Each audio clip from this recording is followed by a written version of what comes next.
School's running away. There's 1 month left until summer's gone.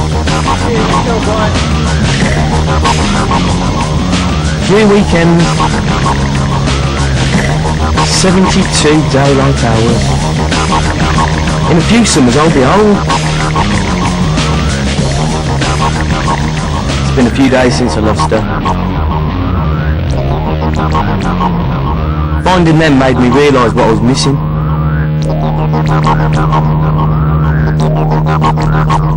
I've been so out of it. Getting away from the pressure of the city, you know, it's not an easy world to live with, and I think mountain biking is a good way to get away from that.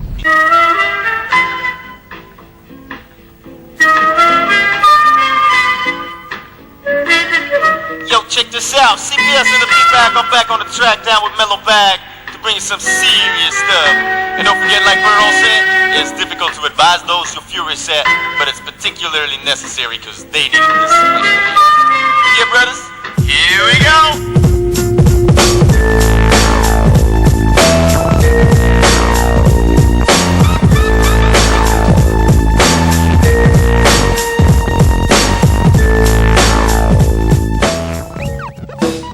Yeah, when I started mountain biking, things were pretty different back then. We didn't have any of these lightweight frames, we didn't have suspension forks or 28 gears. You know what? Yeah, the bikes were pretty basic back then. But that didn't stop us. Heavy bikes, toe clips, no shocks, 6-speed or 7-speed. It was a lot of fun, you know. I felt pretty much like I had a future in this sport, and I didn't really know where the sport was going, but I was having a lot of fun at it. I was a BMX person before mountain bike. I started riding BMX bikes in '73. I've always liked motocross. BMX was, you know, sort of like a trade-off. You know, grew through the sport of BMX and grew out of it. And mountain biking came at the right time.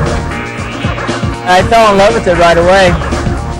It was really nice to be able to switch over onto a mountain bike that had gears that I could shift. In the BMX bike you had a single speed, and mountain biking you had like several gears. So I really fell right in love with it. And a lot of guys I was riding with seemed like they were having a difficult time riding these bikes because a lot of them that were riding mountain bikes were from the road. Most of the guys that were BMX were still doing their own thing. My skills really helped out a lot for my BMX for mountain biking. The terrain was all pretty new and there was nothing artificial about it. If there was something really technical and crazy, you know, basically we had to just figure out how to get through it all. I remember, I used to be a cycle tourist, yeah. I used to cycle all over Europe. We'd try and get everywhere. Me and my buddy and I would cycle up the hills and try and get up the tracks, but what we really needed was fatter tyres. Oh yeah, and then the mountain bikes came along. Thanks to the Yanks. First few came in the country, I got myself one of those. Oh man, you could go anywhere, and we did. Hey, listen up. You're not just buying a bike, you know. You're buying a lifestyle. Once you get on your mountain bike and start riding, the whole world opens up for you, and you're just gonna love it. Now, the most important thing is choosing a bike that's right for you. Now, come over here. Okay, you want to build your perfect bike? You've got to start at the bottom up, and that means tyres. Now, you've got slicks, semi-slicks, lightweight cross-countries, big fat muds. Next, suspension. Would you like single crown or triple clamp? Do you want air oil or elastomer? And how much travel would you like? Now, do you want V-brakes, hydraulic rims, or discs? Gears. We've got twist grip or rapid fire. And then the accessories. Whoa, hold up a second. Too much information. What we got to do is get this fella on a bike and into the country. This is like the beauty of mountain biking, is taking off your bike and going out and just looking around and just seeing like just endless trails and then just picking one that looks the best to start off and just go out and get lost and have fun. I had ridden bikes all my life and had liked riding, so I got a mountain bike to get some independence, and mountain biking just seemed like a fun thing to do, and yeah, I started riding from there. It was really exciting to start the new sport of mountain biking and find that I had same opportunities as my male counterparts, and that's not the same in that many sports. I think you just got to go out and enjoy it wherever you like to ride, wherever your friends want to ride. If you want to ride with friends, it's usually better to ride with friends because, you know, if you are out somewhere and you get in trouble, it could be a while before someone finds you, particularly in Australia.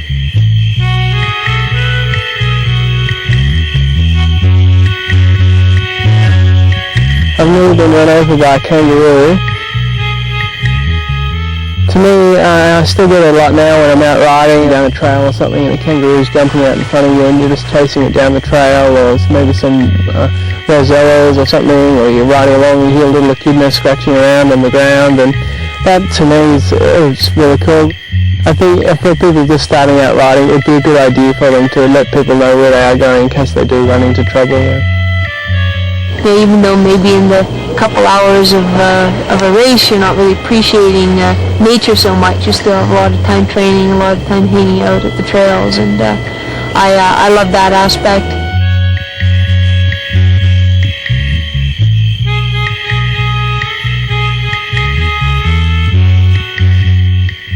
Feels good to get away from the city and get out where the air is, you know, at least clean, and you feel like there's still a lost world out there.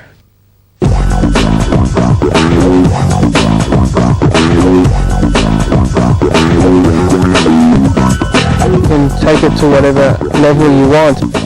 Some people like to go to a ski resort in the summer and catch the chairlift up and ride down the ski runs. Other people like the fitness aspect of it and going for a big ride, or they like being out in nature, so they ride out on trails and stop and look around and whatever. So it really suits a wide variety of people and personalities. Great for men and women, and also great for all ages. I mean, I'm 40 and I'm still dreaming to maybe make the Olympic team one more time.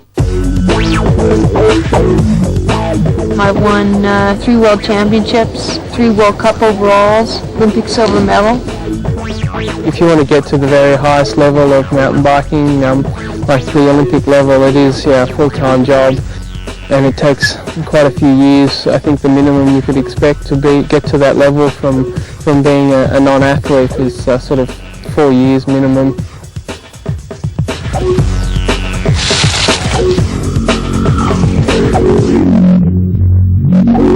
I thank God just every day for just keeping me alive and letting me be able to ride my bike and have, you know, the confidence that I could go out and do it every day.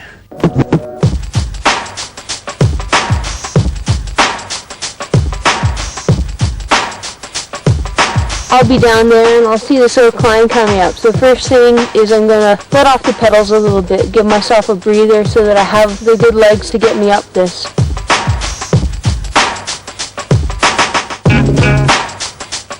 I'm going to gather my speed and change my gear before I hit the climb. Once you're on a climb like this, there's no way you're shifting. It gets a little loose and sandy on these rocks there, and also the rocks are rough. To get over some of those, you have to use a little bit of body English. What I mean by that is using some subtle weight shifts to help get that rear wheel over some of those sticky parts. You know, some people say, well, should I climb in the saddle or out of the saddle? One, it depends on you as a climber, and it depends totally on the climb. If you want to get out of the saddle, keep your center of gravity low. Keep your butt hovering over the seat. Don't, get your butt up high and get your center of gravity up high. Then you're going to find out that your rear wheel has no traction. If it's not such a steep climb that you can be in a small enough gear, keep your weight on the saddle, keep your weight back. I would say sometimes on a short climb, don't worry. But when it comes to a long climb, the best efficiency is to stay in the saddle. Use your heart and lungs more than your legs at times to get you up some of those nasty long inclines. We got a good little descent, a lot of challenging obstacles to try and overcome. We have a really good example of a situation like that here with this rock. It's really important to not jam on the brakes too hard right as you're hitting the rock. You jam on the front brake here, whoop, over you go.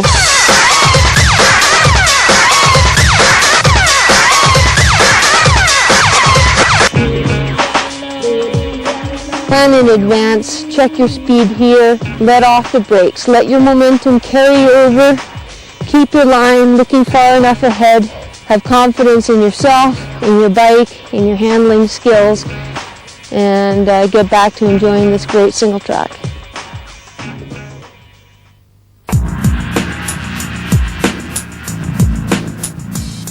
Basically, in mountain biking today, there's 5 different disciplines. And when going to buy a bike, you need to consider each discipline to find a bike that's right for you. At half the weight of a downhill bike, cross-country bikes are weighing in about 20 pounds. Built for speed, long distance. Cross-country bikes utilize a transmission between 18 and 24 speeds to optimize a racer's power to the ground over many different terrain conditions.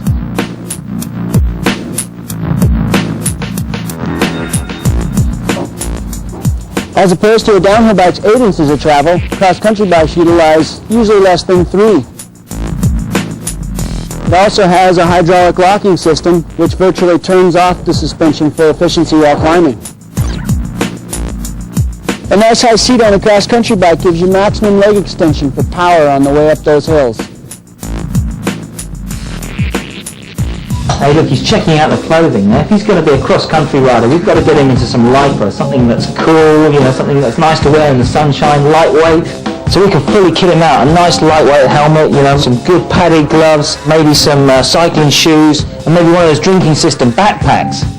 Anyone can see he's not a cross-country rider. I reckon he's into downhill. He needs some nice lightweight motocross pants, full-face helmet, goggles, long-sleeve jersey and gloves. And All the downhill stuff's great, but that's more for when you've progressed a little bit. I know, we'll put him in streetwear. Then he can wear some knee protection under those baggy shorts, maybe a hooded sweat and some gloves, and he'll look cool when he hits the streets.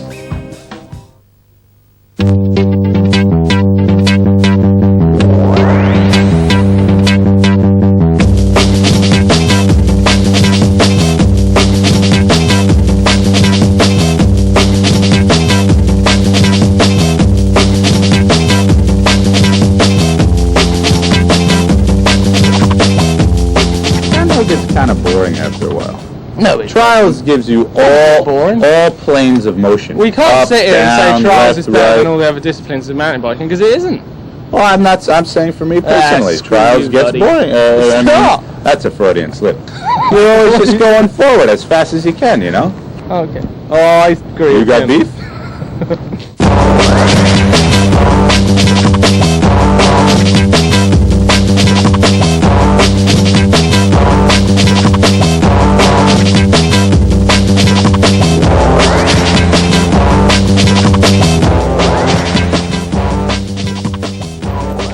Not sure what the hell this is for. Yeah, I don't know. This is, what is that? What is it? I mean, it's completely different. You don't need a flash bike. A what? Positioning on a trials bike speaks for itself. God! Now you can use any basic mountain bike, preferably without suspension, and just put some turny bars on it and some nice brakes and you're on your way. The trials bike. Super low seat, very low gears with a bash plate for climbing rocks and logs.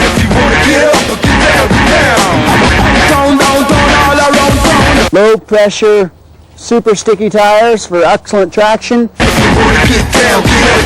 A small compact frame for maneuverability.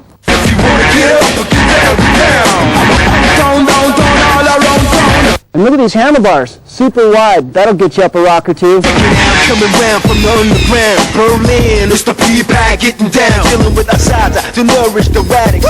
Fuck all you stupid ass money fanatics. What you doing, y'all selling out hip hop? You don't stop. Out for the money, trying to make it to the top. Now what's up with the keep it real? What's the deal? Stick on my brain, and make it real. I'm a particular lover of the two-wheeled thing, motorbikes, mountain bikes, BMX, all that stuff. And I do pretend it's a motorbike a lot of the time, don't I? If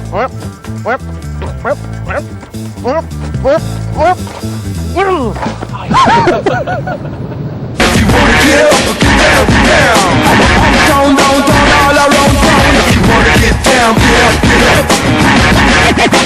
can't stop.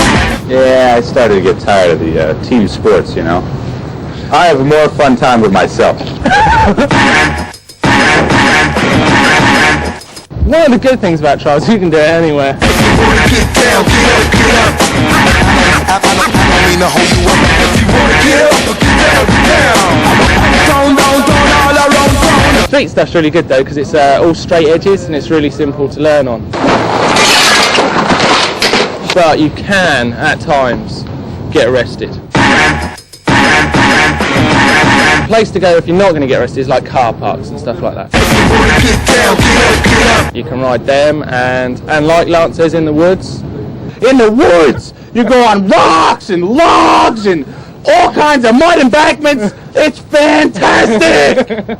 I'm scared. Who's he?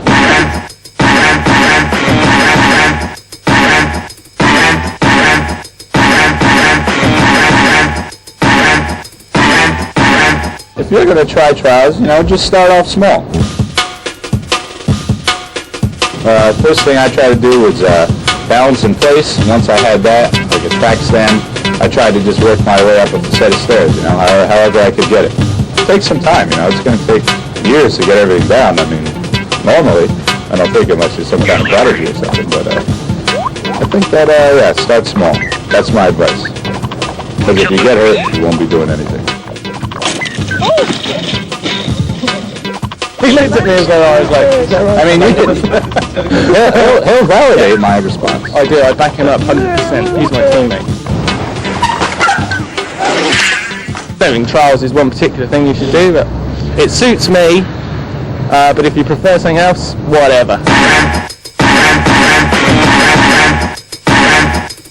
Okay, the first thing we're going to learn, so you can start your bike trialing, is the track stand, which is basically where you balance on the spot. And you just balance the bike on the pedal and let it rock backwards and forwards. And Lance is over here to show you how.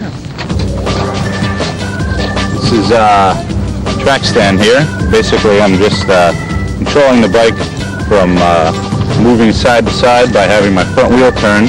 It doesn't really matter which way you turn it, but you want to set up, have your strong foot forward, your pedals level, use the front brake, control yourself from going side to side.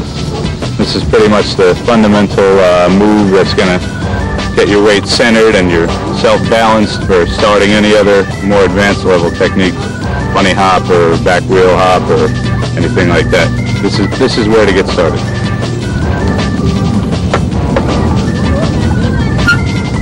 The wheelie.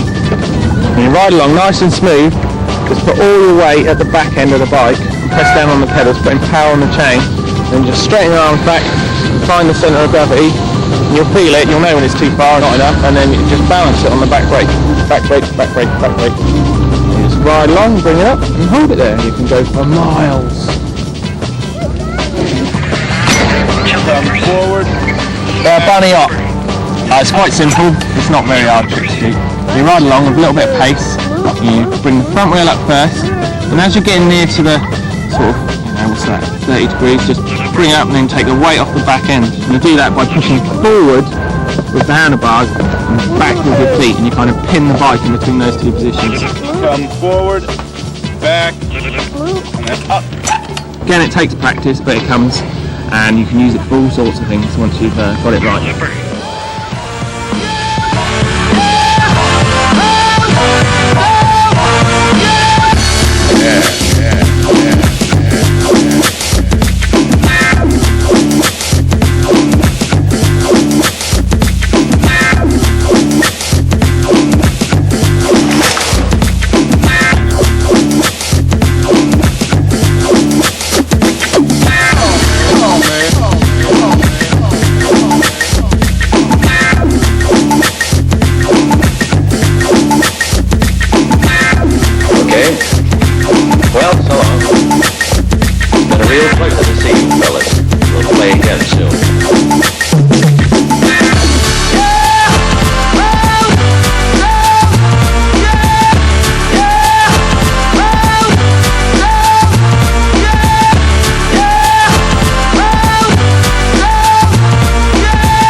can't stay like quiet. I need to jump. That is everything.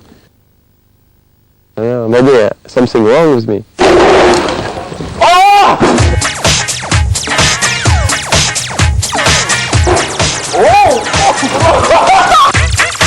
But it's more than that. Your earth in your stomach, and you're really happy, and I can't really describe it. Some guys say it's really hard, but it's like everything. You have a lot of tricks to do before jumping, like you need to find your balance, you need to understand the brain you have, and after you can start to jump. The best to learn, you need to go to the BMX track, see some guys jumping. When I was young, with my BMX, I was only with old guy, you know, and I look and I thought, maybe I can do this. On the BMX tracks, when you try to jump, you don't know if you can do it, so you use lots of energy to think about it. You are looking to jump, and then when you do it, it's so good.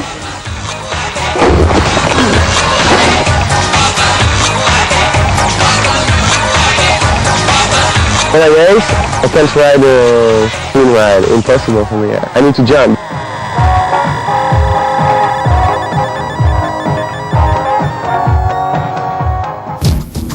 Downhill riders are reaching speeds of up to 60 miles an hour, and it's essential that you have some proper body armour.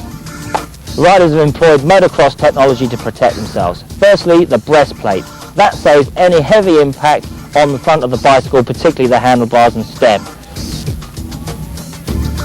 On the back here, the back plate saves any spinal injuries.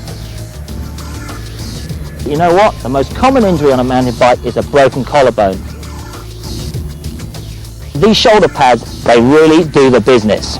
Once you've got your body covered, you want to protect your good looks and your head. A full face helmet is essential. If you've been watching closely, you can see that all the riders are using goggles for eye protection. This keeps the bugs, the dust and the wind out of their eyes whilst keeping a full vision of view. All of this equipment is useless if you can't stay on the bike, and fully padded gloves saves you slipping off the handlebars. On the pedals, you need flat shoes with plenty of grip.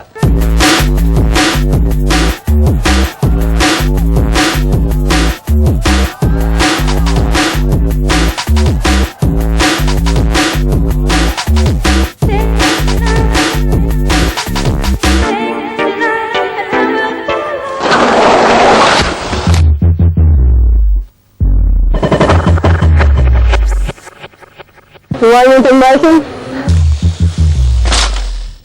I mean, the thrill is just going fast. The thrill is jumping something bigger than you've ever jumped before.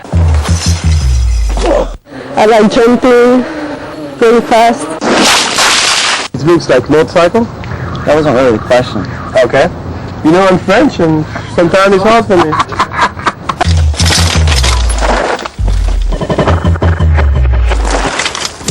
You're just pumped. I mean, the blood's flowing and your eyes are just wide open. Because, like I said, if you've done something you've never done before, especially if all your buds are around. Let's go! Even if you bail, if you crash and break something, you get the props for that too.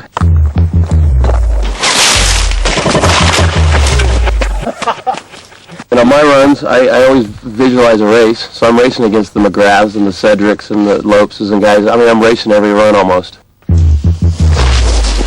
For the most part, it's just getting out there, busting loose in the turns, whatever.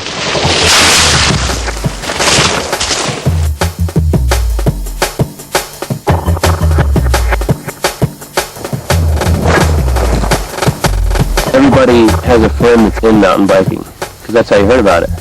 You're not going to watch ESPN and see these guys dropping in on X Games and go, I want to do that. You have a buddy or a friend or a girlfriend or whatever that's doing it.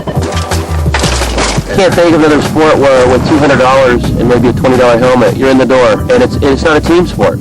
You're an individual with individual capabilities, and you'll go with those.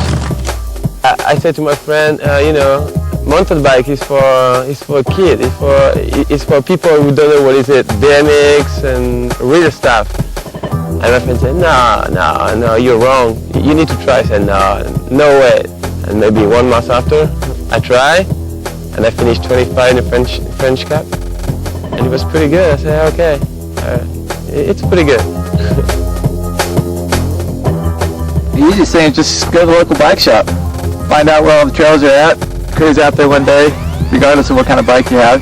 There's always somebody out there that can show you the new trails, that can show you where the sickest drop-offs are, where the easiest trails are at.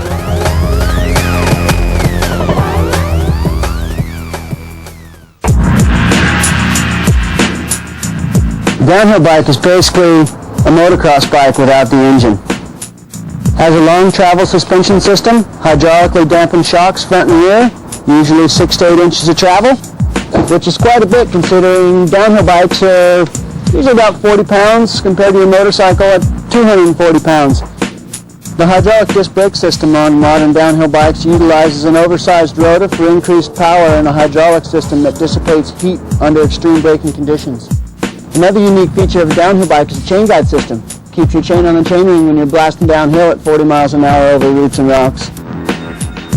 Downhill tires utilize a very soft rubber compound for good braking, aggressive knobbies for traction, and a super stiff sidewall like a motocross tire to avoid pinch flats. I just really enjoy riding. I enjoy the feeling of coming into a corner at a high speed and laying the back end out into a fat power slide.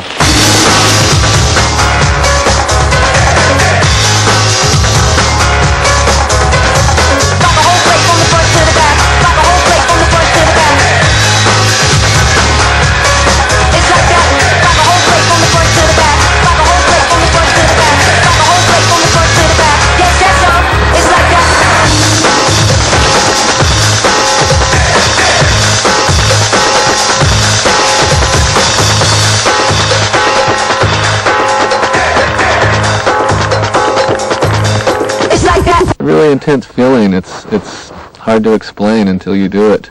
When you're coming down a trail, if you ride like the pros or like ourselves, you're pedaling your ass off. You're sprinting as hard as you can go. When you're not sprinting, you're either sliding into a corner or you're in the air jumping. It's really physically demanding if you push the limits. For us, it's lots of pressure. But then when you are at the stop gate, You just try to concentrate, and trying to visualize the course a little bit, and you start listening for the little beats, the 5, 4, 3, 2, 1. you are thinking about the baseline you know from turning. As soon as you take off, you're just trying to be smooth and be relaxed and take all the lines that you've practiced and just pedal basically a little bit harder than you pedal the rest of the week.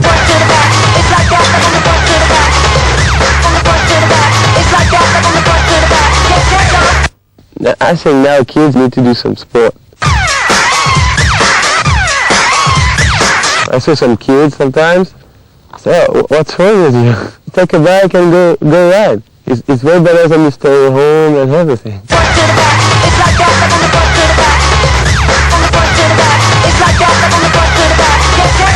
I think it's helped to stay young. Like, if you look like Palmer, Lopes, they are almost 30 years old and they look like me.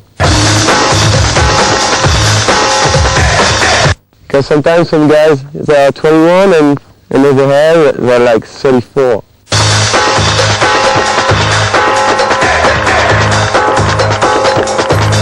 It's like that.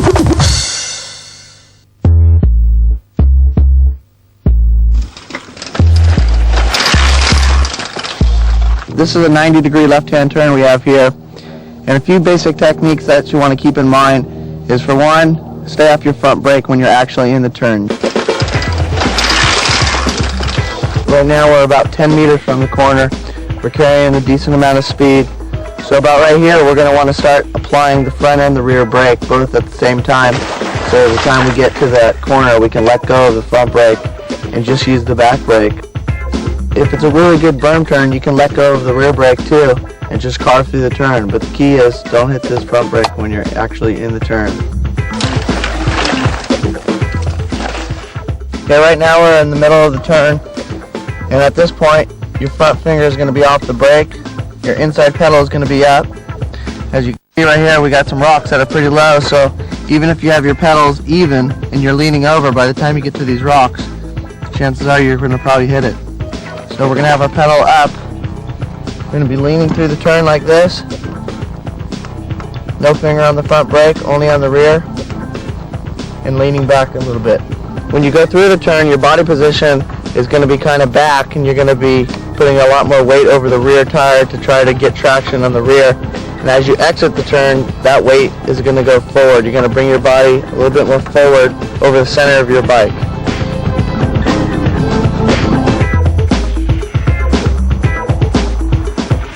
Drop-offs are a common obstacle that you're going to come upon on any downhill course. And depending on the approach and how big each drop-off is, how steep the backside is, you're going to have to approach each one a little bit differently. But probably sooner or later you're going to come to a drop-off that you're going to be carrying some good speed in, and you're not going to be able to just ride down the backside. As soon as our front wheel gets to the edge of this drop-off, we're going to want to lift it up. We're going to want to keep the front end up all the way until our rear wheel gets to the edge of the drop. And as soon as our rear wheel gets to the edge of the drop, have your back wheel land a little bit before your front wheel, have your front wheel touch down. And that's your basic way to go off the drop-off.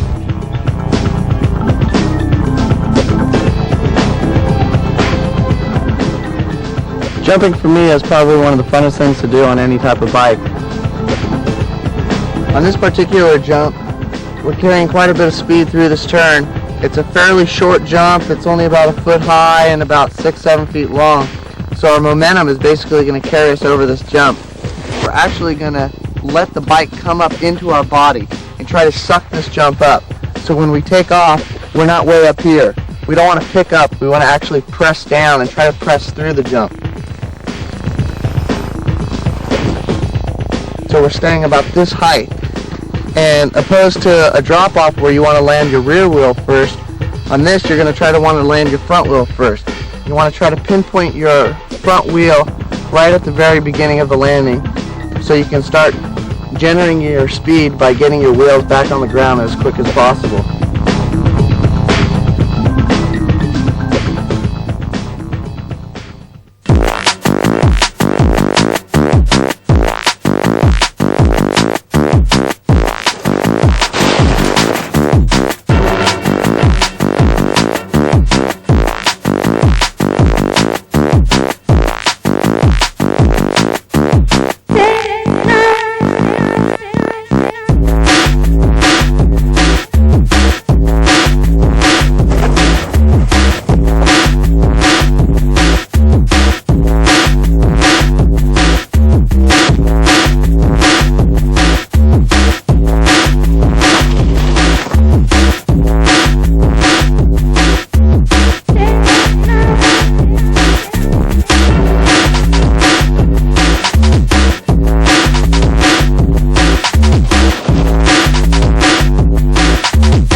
Free ride, which is a cross between your cross-country bike and your downhill bike.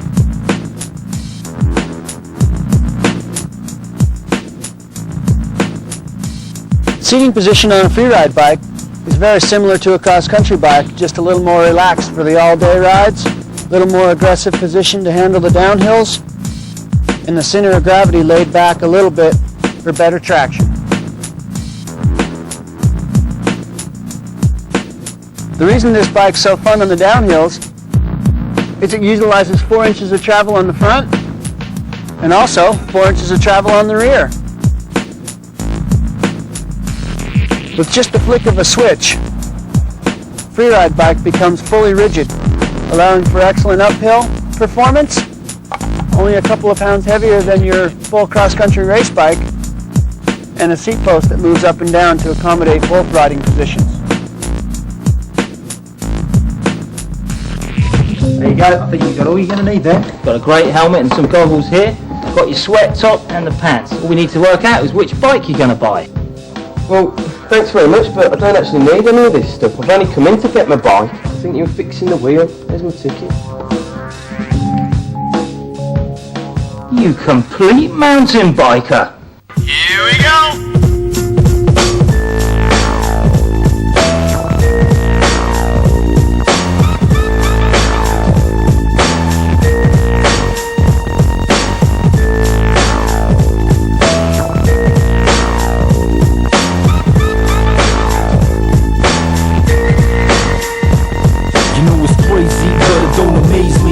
Never mind, I'm blind, a fool's been acting lately.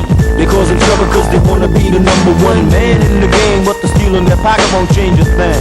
You wanna know how high you can fly, but straight up, it's just how low you go before you die. You keep up with the line, make sure your face don't show its waist. One of your so-called friends always wants your play. Guns are brains out of my way, I must see a mirrors in the vein. If my ears close enough to hear, I always got some figure to say, I hope they got to pay. Cause stealing from their brothers of the same mind, it just being blind for the fact. I wish I could defeat them, cause ones are brains are not able to act clever. So it seems they are on the longer lever. Goes the rigor for the new do, I take him out with voodoo. Do that, we gotta do that. Times where we do that. Change so desperately needed. Checking with the missing ingredients. There's way too much beef. People way too naive to believe that in this waste there's no relief to all their grief. 101 That's why I'm stuck up being a witness to this fucked up mess we have to deal with. It's word, it's our mind, it's this timeless curse with its beautiness. Carelessly getting whacked up, cause the future's unwritten, plus we're sitting on a time bomb. And no one is searching to survive the cursing, yet still rehearsing. That's my word, red alert for mankind. Just getting weighted tight, which is perverted. The rich have to go for dessert, that's a fact, we face it. Yeah. You gotta fight with all your might for what you believe. And brother, I don't think that what you do is what you really see. You gotta fight with all your might for what you believe. And don't forget that what you do is what you really see. You gotta fight with all your might for what you believe. And don't forget that what you do is what you really see.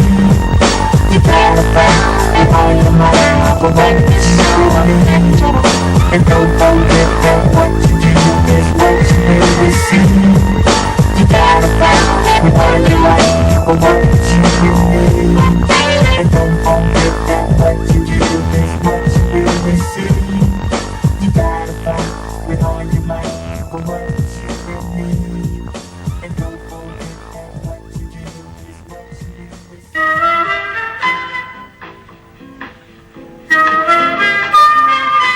Although you might not be a mechanic, sometimes you need to know if your bike is working right. First thing you want to do for a weekly inspection is make sure your bike is clean. Got a bucket of soapy water here. You always want to have some degreaser. You want to take it, apply it to your gears and your chains, your derailleur, any place that's greasy.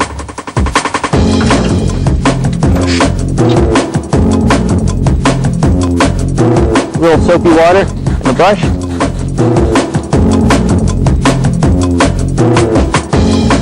I'll remove the wheels here to make it a little bit easier. Pop a little chain holder in here.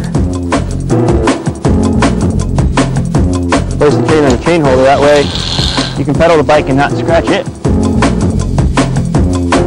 Use a sponge here.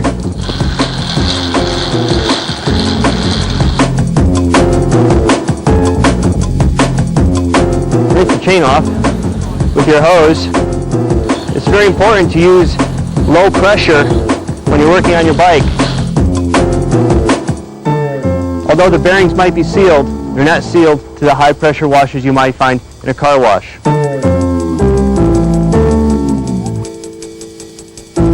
Okay. Well, so long. It's been a real pleasure to see you fellas. We'll play again soon. Wash your seat, and then just wash every part of the bike you can see. I've got a nice bottle brush here to get within all the derailleur parts. Now that you have your bike all sudsy, it's time to rinse it off and really start inspecting it.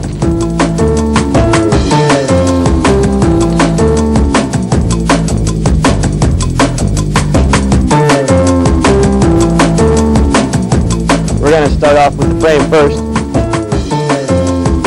There's three major areas on this bike we want to take a look at.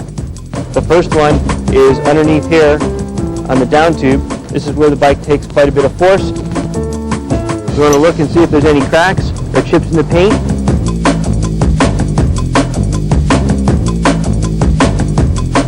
Next spot we're going to want to look at is the bottom bracket area and inspect all the welds in the bottom bracket area for any sign of damage in a crack, chipped paint. And also with the full suspension bike, we want to check the shock mounts. And the two pivot points on this bike are right here, and they all appear to be very good. No cracks in the welds or chips in the paint. So now your frame is A-OK and ready to go.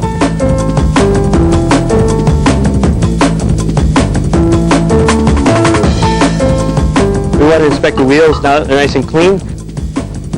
We want to check the bearings, make sure that they spin freely. We also want to make sure that there's no play. Working out from the hub, we want to check all the spokes, make sure there's no loose spokes or broken spokes. Make sure the gears aren't worn out, there are no broken teeth, and also make sure that they aren't loose. We're going to inspect the rim sidewalls for cracks. We're going to inspect our eyelets to make sure none of them are pulling through. We look at our treads to make sure that there's no cuts and that none of the knobs are broken off or worn out excessively. Once we get the wheel in the frame, we're going to want to check it for trueness. By doing that, we'll use our finger as a guide on the side of the rim to see if it wobbles back and forth.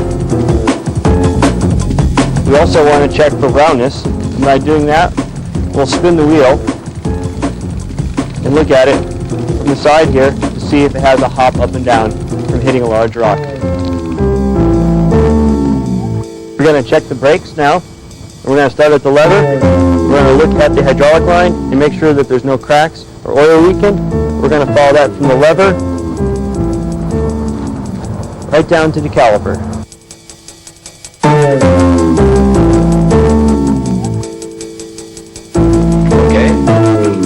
Well, so long.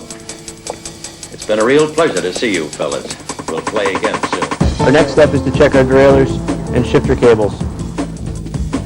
All the way down the frame, from shifter to derailleur, making sure there's no cracks in the housing and the cables aren't frayed or broken.